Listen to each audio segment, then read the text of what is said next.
Alert Weather Extra, we continue with a first alert weather day declared for tomorrow for the threat of strong to severe thunderstorms, and we are on your side with the details behind this event, as well as when we can expect to see these storms move through our area. And we talk about the useful tools that you can use to keep you and your family safe during not only tomorrow's severe weather threat, but any threat we could possibly see during this spring severe weather season. And we're just a week out from the total solar eclipse. We talk about how this phenomenon could potentially impact wildlife. WBRC Fox 6 News. First Alert Weather Extra starts now.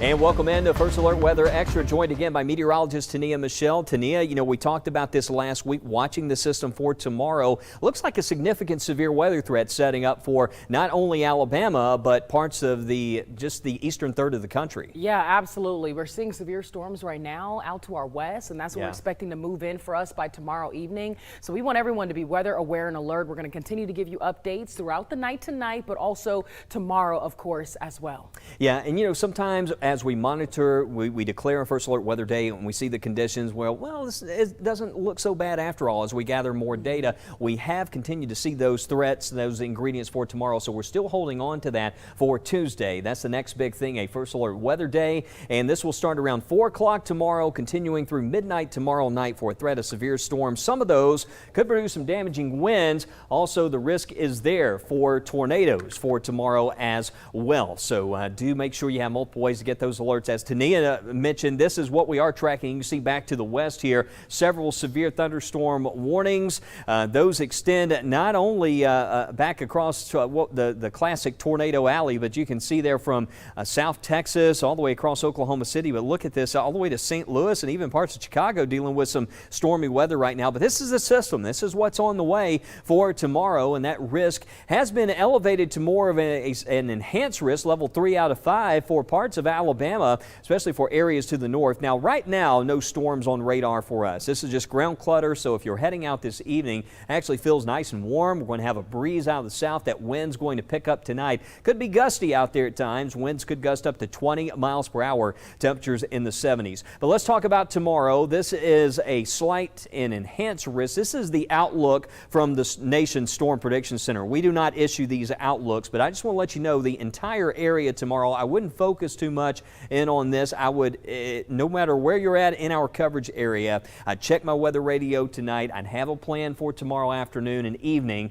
just in case we see some warnings out there. But obviously to the north, that's where we see more of those severe weather ingredients. So that's why that threat's been made a bit more elevated to the north. But all areas are included here. But what are we talking about? Risk for some damaging straight line winds, large hail, and tornadoes. That threat is there. So multiple modes of severe weather. Again, 4 o'clock, but that's not going to be for everybody at 4 o'clock start time. That's going to be to the northwest, and then we'll see that risk slide on to the east here. Timing wise, I just put some general start times, arrival times. You can see around 4 o'clock, Hamilton back into places like Lamar County, Winston County, Fayette, Walker counties. By 6 to 7 o'clock, they're pushing into parts of Tuscaloosa, Jefferson, Coleman, Blount counties. And then 8 o'clock, let me go back to that map. You can see by 8 o'clock also in towards Gadsden Center, Anniston, Talladega, and by 9, 10 o'clock, this is mostly far eastern areas. So the threat will be coming to an end rather quickly there for areas back to the west. So it's kind of a brief window. Just need to watch it as that line moves in. It looks like a broken line of storms. It's going to be moving west to east across the area. And after that, we've got some colder air coming. We're going to be talking about some frost coming up later in the week. But if you have your phone nearby, scan this code right here. This is our First Alert Weather Day code. Takes you to a one-stop page with all kinds of great information, preparedness information, how to program your weather radio. If you live in an area where you have a community storm shelter you can go to nearby and you're wondering where that's located, we have maps with where all the storm shelters are located, west, central, and east Alabama. So not only for tomorrow, but just a good page to hold on to anytime we do declare a First Alert Weather Day. But this also comes as widespread severe weather outbreak is taking place. We mentioned across parts of the plains and all the way to the Ohio Valley. These storms thunderstorms bringing threats of destructive hail, damaging wind gusts, and possible tornadoes. More than 50 million people are under the severe weather threat, and it includes places such as Dallas, Oklahoma City, St. Louis. Same system that will bring our area severe weather tomorrow, as I mentioned, and that's going to continue into tomorrow night. So let's take a quick check on radar of some of these storms and the impacts that are happening across the country right now. I mentioned a few moments ago we were looking at what was happening back to the west, but as we look at this, one thing I'm noticing, let me just take the radar data off the screen, and you'll notice that first off we have a tornado watch that is in place across Oklahoma. It looks like we do have a tornado warning near Stillwater, Oklahoma, there just in the north. We have one tornado warning there. Looks like a couple tornado warnings, one around Jefferson City there, Missouri, and also the St. Louis area right now. Check it out, tornado warning through 7:15. So St. Louis, folks in that area, if you have friends or family, may want to text them or send them a message on social media. Say, hey, you guys, are you watching the weather? You have a tornado warning right now, which I'm sure the weather apps are going off. But if you are traveling, and I just want to let you know, anywhere you go, if you have the Fox 6 weather app, if you change and put your location in there, the Follow Me, it will work wherever you are. So you'll get alerts like tornado warnings if you're out of town. So that's another great feature there of the First Alert weather app. So that's what we're tracking right now on radar, that next system that's moving towards the area. And one of the big components you hear us talk about a lot is wind shear when it comes to one of those key ingredients for severe weather. And we have a lot of products. We look for wind shear, but we also look for shear in thunderstorms to help us detect tornadoes. Yeah, that's exactly right, Wes. So I wanted to break that down just a little bit more. How do tornadoes form, and what exactly is wind shear? So a good way to show you this is by using an explainer here, and the meaning behind wind shear and how that can enhance or decrease severe storms for what we could possibly see by tomorrow. So let's talk about it. Wind shear is basically the change of wind direction over a distance with height. And so here you can see this setup. How do tornadoes form? Well, you have a difference in wind. So winds moving one direction and winds at the surface moving a different direction. And also there could be some variations in the temperatures of those winds as well. And then you have this wind, the two different winds trying to mix together. And that's when you get rotation that begins to form. So change in wind direction with height causes the horizontal rotation that you see right here on your screen. And then what's next? Well, you start to get an updraft, and when the storm lifts, it becomes a thunderstorm. So that vertical rotation begins to form a possible tornado. So that's basically how a tornado forms. You've got the two different wind speeds and moving different directions, wanting to rotate, and then you have that updraft that begins that rotation with height, and that lifts a vertical storm, and that's why we get a tornado, excuse me. But the West Coast is cleaning up today after a band of heavy rainfall soaked Southern California. This is the same area of low pressure that's bringing severe weather across the United States this week. It brought moderate to heavy rain showers and mountain snow to higher elevations. A brief atmospheric river also happened towards the Los Angeles basin as the storm continued to move off of the coast. Those showers also causing state parks and Big Sur to close after a part of the cliff gave away on Highway 1. Crews are now working to fix the road that crumbled into the ocean Saturday. Officials saying a landslide caused the slip out, and as of today, at least one lane is open on the highway as construction continues on the broken part of the road. People are able to get across through a convoy that's leading essential travelers through the area. California State Park says those with camping reservations will be issued a refund. And in 30 seconds, we take a quick check on radar as well as continue the countdown to the solar eclipse. As a matter of fact, it's a total solar eclipse. We'll be right back though. First Alert Weather Extra. Stay with us.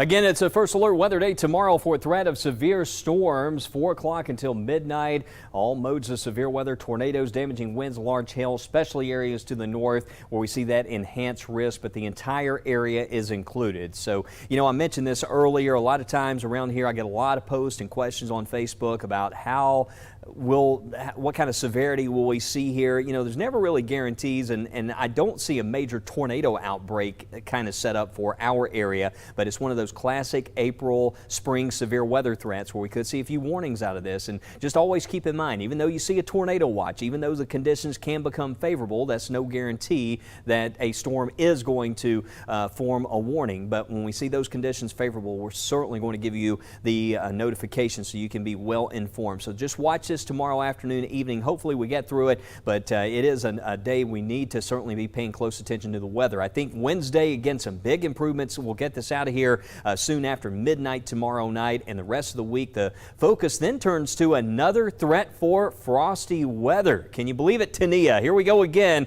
So yeah, we're going to have to hang on to maybe planting those tomatoes. Wait a little while. Yeah, absolutely. We'll talk more about that in your full forecast, Wes. But the total solar eclipse occurs in a little over a week from now, and though humans are prepping for the big event, animals will also be in on the action. Meteorologist Lauren Linehan spoke with some animal experts to see how wildlife could react to this rare event. Total solar eclipses only come around, well, once in a blue moon. So during the last total solar eclipse in 2017, researchers paid close attention to animal behavior. They found the early bird, for example, was less inclined to catch the worm. Birds will have probably the biggest impact because they rely on the sun to kind of show them the time of day. So as the sun goes down, they kind of get into their bedtime routine, they'll hunker down and they'll go to sleep, and when the sun comes up, they'll wake up. Dr. Leanne Kozier, the Science and Conservation Director at Alabama Audubon, says scientists monitor those changes by using one of the valuable tools in a meteorologist's arsenal. They actually used weather radar to look at activity in the sky, so things like birds and insects. And what they found was at the time of the eclipse that this daytime activity in the air kind of decreased. As for the night owls, there are some nocturnal birds that will start to get a little more active or start flying around. But Becky Dino, the zoological manager of ambassador animals at the Birmingham Zoo, says birds and bugs are the only creatures in the animal kingdom that act differently. What's really interesting is lizards have almost this third eye, which is this organ, this receptor on the top of their head. It almost helps them to detect the light so they can find light sources to keep warm because they're cold-blooded. And so it can cause them to kind of get more active. Just like in 2017, researchers will be hard at work to pay close attention to any changes in animal behavior in the path of totality. They're actually going to put out these devices that will measure sound, if insects are getting more active during the eclipse or if birds maybe stop singing. They're going to record just the ambient noise and what different wildlife are doing.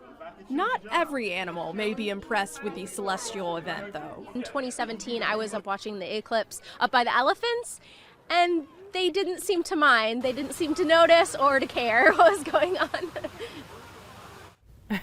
I'm the elephant there. Still ahead, we continue to bring you updates on tomorrow's severe weather threat, as well as talk to you about the return of frost for the end of your week. Stay tuned. More First Alert Weather Extra right here. We'll be right back.